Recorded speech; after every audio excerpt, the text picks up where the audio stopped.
पिछले वीडियो में हमने देखा था कि इंडिकेटर्स क्या होता है, कितने टाइप्स का इंडिकेटर्स है, वो इंडिकेटर्स एसिड एंड बेस के साथ कैसे कैसे बिहेव करता है। तो इस वीडियो में हम देखेंगे कि how do acids and bases react with metals. Acid and base metal के साथ कैसे रिएक्शन करता है और क्या क्या प्रोडक्ट होता है। तो एक्टिविटी 2.3 में हम देखेंगे कि जिंक के साथ डाइल्यूट हाइड्रोक्लोरिक एसिड रिएक्शन करेगा, क्या प्रोडक्ट बनेगा। तो इस एक्टिविटी के ऊपर जो सेटअप इधर लगा हुआ है, पहले उस सेटअप को देख लेते हैं। इस सेटअप को अच्छे से देखिए, इसमें एक टेस्ट ट्यूब लगा रखा है और इस टेस्ट ट्यूब में जिंक का ग्रेन्यूल्स या जिंक का छोटा छोटा टुकड़ा दिया है, उसके साथ डाइल्यूट हाइड्रोक्लोरिक एसिड को मिक्स किया है।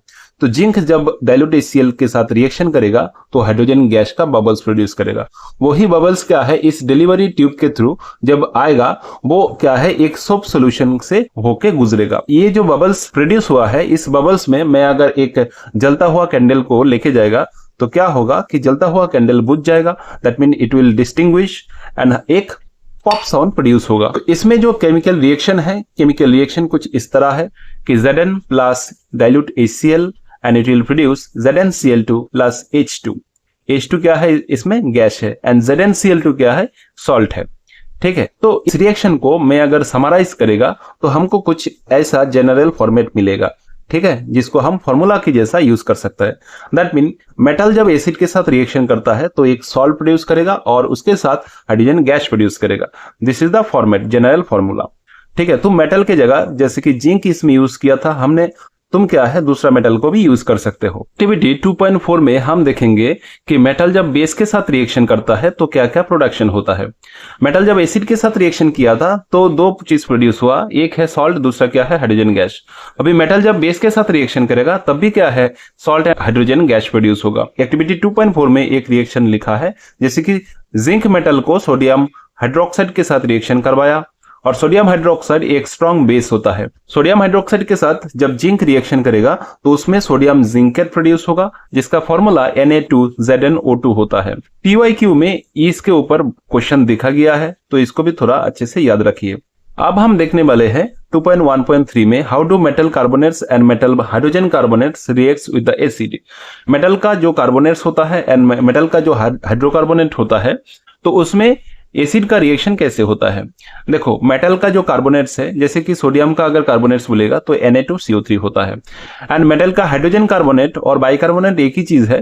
तो मेटल का बाइकार्बोनेट या हाइड्रोजन कार्बोनेट का फॉर्मूला कुछ ऐसा है, जैसे कि सोडियम का अगर हाइड्रोजन कार्बोनेट होगा तो वो होगा NaHCO3। इसमें एक्टिविटी 2.5 में हम क्या है, दो टेस्ट ट्यूब लेने वाला है। पहला टेस्ट ट्यूब को A लिखना है और दूसरा टेस्ट ट्यूब को B लिखना है।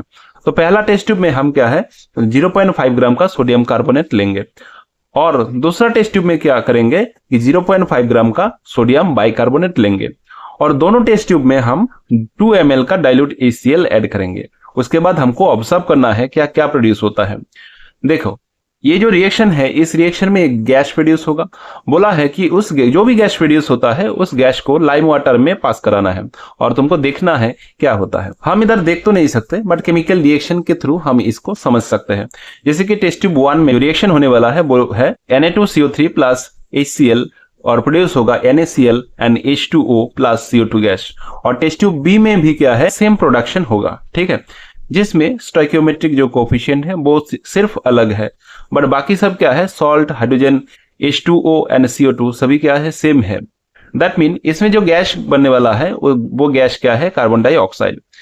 अभी बोला था कि इस गैस को लाइम वाटर में पास कराने के लिए, तो लाइम वाटर क्या होता है, कैल्शियम हाइड्रोक्साइड। कैल्शियम हाइड्रोक्साइड के साथ जब CO2 रिएक्शन करेगा तो कैल्शियम कार्बोनेट प्रोड्यूस होगा, जो कि एक व्हाइट कलर का प्रेसिपिटेट प्रोड्यूस करेगा और वो लाइम वाटर मिल्की हो जाएगा। अभी उसको हटाने के लिए हम क्या करेंगे कि उस लाइम वाटर में बहुत सारा CO2 पास कराएंगे। That mean excess CO2 will be there. तो अगर एक्सेस CO2 कार्बन डाइऑक्साइड हम उस लाइम वाटर में पास कराते हैं तो वो व्हाइट सब्सटेंस क्या है, गायब हो जाएगा। कैसे गायब होगा, उसका भी रिएक्शन इसमें दिया है। जैसे कि कैल्शियम कार्बोनेट के साथ H2O एंड CO2 रिएक्शन करके कैल्शियम बाइकार्बोनेट प्रोड्यूस करता है, जिसका फॉर्मूला है CaHCO3 उसका होल 2, जो कि सोल्यूबल है वाटर में। तो अगर वाटर में सोल्यूबल हो जाएगा तो वो व्हाइट सब्सटेंस चला जाएगा, ठीक है। लाइमस्टोन, चॉक एंड मार्बल ये क्या है, कैल्शियम कार्बोनेट का ही डिफरेंट फॉर्म्स है। तो एसिड के साथ मेटल का जो कार्बोनेट एंड बाइकार्बोनेट का रिएक्शन हुआ था, उस रिएक्शन से हम क्या है जनरल फॉर्मेट बना सकते हैं कि मेटल कार्बोनेट और मेटल हाइड्रोजन कार्बोनेट रिएक्शन करेगा एसिड से और प्रोड्यूस करेगा salt, carbon dioxide and water. तो हम लोग क्या है इसको जनरल फॉर्मूला जैसे यूज कर सकते हैं। हम मेटल सोडियम कार्बोनेट की जगह दूसरा मेटल का भी कार्बोनेट को यूज कर सकते हैं। अब हम देखेंगे कि एसिड और बेस एक दूसरे के साथ कैसे रिएक्शन करता है और क्या क्या प्रोडक्ट होता है। तो इसमें एक्टिविटी 2.6 में हमको क्या करना है कि 2 ml NaOH लेना है, जो कि एक स्ट्रॉन्ग बेस है। एक टेस्ट ट्यूब में इसको लेंगे और उसमें 2 ड्रॉप्स ऑफ फेनोप्थिलीन सॉल्यूशन ऐड करेंगे। और हमको पता है अभी कि फेनोप्थिलीन क्या है, एक इंडिकेटर है जो बेस के साथ पिंक कलर दिखाएगा। सोडियम हाइड्रोक्साइड में जब हम फेनोप्थिलीन ऐड करेंगे तो वो सॉल्यूशन क्या है, पिंक कलर का हो जाएगा। उसके बाद बोला है कि ऐड डाइल्यूट HCl। उसी सॉल्यूशन में हम क्या है डाइल्यूट HCl को ऐड करेंगे। HCl क्या होता है कि एसिड होता है। जब हम उसी सॉल्यूशन में HCl को ऐड करेंगे, जो पिंक कलर था वो धीरे धीरे क्या है गायब हो जाएगा। उसके बाद बोला है कि फ्यू ड्रॉप्स ऑफ NaOH फिर से उस मिक्सचर में ऐड करना है और देखना है कि फेनोप्थिलीन का जो कलर था क्या वो रीअपियर होता है। तो हाँ, वो कलर रीअपियर होगा क्योंकि NaOH क्या है एक बेस है, उस कलर को फिर से लेके आएगा। तो इसी एक्टिविटी के ऊपर हमको जो सीख मिला है वो ऐसा है कि एसिड और बेस एक दूसरे के साथ जब रिएक्शन करता है वो सॉल्ट एंड वाटर प्रोड्यूस करता है। तो इसको हम क्या है एक जनरल फॉर्मूला या फॉर्मेट जैसा याद रख सकते हैं। तो इसमें एसिड हम चेंज कर सकता है, HCl की जगह दूसरा एसिड भी ले सकता है और NaOH की जगह दूसरा बेस भी ले सकता है। प्रोडक्शन में सॉल्ट एंड वाटर ही होना है, ठीक है। तो ये सिर्फ और सिर्फ एक एग्जांपल है कि NaOH के साथ जब HCl रिएक्शन करेगा NaCl का एक सॉल्ट प्रोड्यूस होगा जो कि टेबल सॉल्ट है, जो हम सॉल्ट खाते हैं वही सॉल्ट है सोडियम क्लोराइड, और उसके साथ वाटर प्रोड्यूस होगा। इस रिएक्शन के बाद ना ही एसिड का ना ही बेस का प्रभाव रहेगा। That mean acid and base दोनों का इफेक्ट क्या है गायब हो जाएगा। और इसी रिएक्शन को बोलता है न्यूट्रलाइजेशन रिएक्शन। तो हमने इस न्यूट्रलाइजेशन रिएक्शन का जो कॉन्सेप्ट है वो सीखा है। नेक्स्ट है 2.1.5 में कि reaction of metallic oxides with acid. Activity 2.7 में हम एक चीज करने वाला है कि हम क्या है कॉपर ऑक्साइड को एक बीकर में लेंगे और उसमें डाइल्यूट हाइड्रोक्लोरिक एसिड को ऐड करेंगे। धीरे धीरे डाइल्यूट हाइड्रोक्लोरिक एसिड को ऐड करेंगे। तो डाइल्यूट हाइड्रोक्लोरिक एसिड एक एसिड है और कॉपर ऑक्साइड एक मेटल का ऑक्साइड है। तो उसके बाद क्या रिएक्शन होगा कि कॉपर ऑक्साइड HCl के साथ रिएक्शन करेगा, कॉपर क्लोराइड प्रोड्यूस करेगा और उसके साथ वाटर प्रोड्यूस करेगा। ये उसका केमिकल रिएक्शन है। तो इस केमिकल रिएक्शन से हमको समझ में आ रहा है कि ये न्यूट्रलाइजेशन रिएक्शन का एक टाइप है जिसमें कॉपर ऑक्साइड क्या है बेस की तरह बिहेव कर रहा है। तो इसीलिए मेटल ऑक्साइड को हम बेसिक ऑक्साइड बोलते हैं। तो इसका अगर समरी हम लिखेंगे तो समरी कुछ ऐसा होगा कि metal oxide plus acid, salt plus water. इसके बाद जो कॉन्सेप्ट है दैट इज 2.1.6, इसमें लिखा है कि reaction of non metallic oxide with base. तो इसमें हमको वही रिएक्शन फिर से हमको लिखना है कि कैल्शियम हाइड्रोक्साइड के साथ CO2 कैसे रिएक्शन किया था। तो हम उस रिएक्शन पे चलते हैं पहले। तो यहाँ पे कैल्शियम हाइड्रोक्साइड के साथ CO2 जब रिएक्शन किया तो कैल्शियम कार्बोनेट प्रोड्यूस किया और वाटर प्रोड्यूस किया।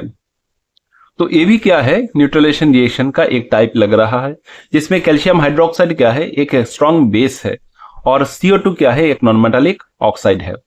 तो प्रोडक्शन क्या हुआ, कैल्शियम कार्बोनेट एक सॉल्ट है एंड ये तो वाटर है। दैट मीन इस रिएक्शन पे CO2 जो है वो क्या है एक एसिड की तरह काम कर रहा है। तो इसका भी हम जिस्ट निकल सकते हैं। जो जनरल फॉर्मूला या जनरल फॉर्मेट होगा वो कुछ ऐसा है, base plus non metallic oxide it will produce salt and water.